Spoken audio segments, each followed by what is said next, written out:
mwenye kujua thamani ya sala, mfano umeswali sala ya alfajiri, hapa katikati kwenye saa 3 asubuhi, saa 4 umefanya makosa, atuepukani na makosa.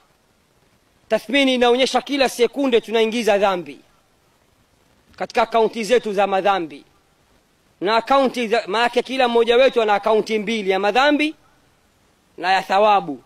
Akaunti hiyo haipatikani CRDB, haipatikani NMB, haipatikani MBC, haipatikani Barclays, haipatikani kokote pale. Akaunti hizo 2 ziko mbingu ya 7, na hukufungua wewe, utake usitake umefunguliwa na Allah. Ukifanya mema yanaingia katika akaunti yako ya mema, ukifanya madhambi yanaingia katika akaunti yako ya madhambi. Na akaunti ya madhambi inaonekana imeshiba, ni nzito kuliko akaunti ya thawabu na mema, ni hafifu mno jinsi tathmini inavyoonyesha.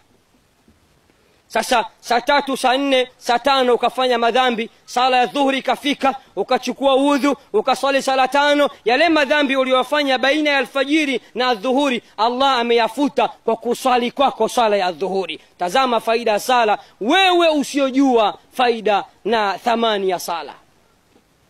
Vile vile baada ya dhuhuri pia ukafanya makosa, kile kitendo cha kuwahi msikitini, salatul jamaa, ukaswali nyuma ya imam, basi ile sala ya alasiri itapelekea kufutiwa wewe madhambi yako uliyoyatenda kati au baina ya adhuhuri na alasiri. Halikadhalika madhambi utakayoyatenda baina ya alasiri na magharibi hufutwa baada ya wewe kusimamisha sala ya magharibi. Halikadhalika madhambi utakayoyatenda baina ya magharibi na isha, kwa kile kitendo cha kuswali isha, hufutwa katikati ya sala hizo. Tazama sala 5 hupelekea muda wote muumini kila kitereza doa limempata, doa jeusi ya dhambi au kosa, basi kwa kile kitendo cha kusali hufutika na hufutwa na Allah subhanahu wa ta'ala. Vile vile mja akafanya madhambi baada ya kuswali Ijumaa, wiki nzima, madhambi ya wiki atakayoingiza atafutiwa ndani ya Ijumaa ijayo, ikiwa amewahi, amekoga, amejiandaa, amejipamba, amejipuliza mafuta ya manukato, akaelekea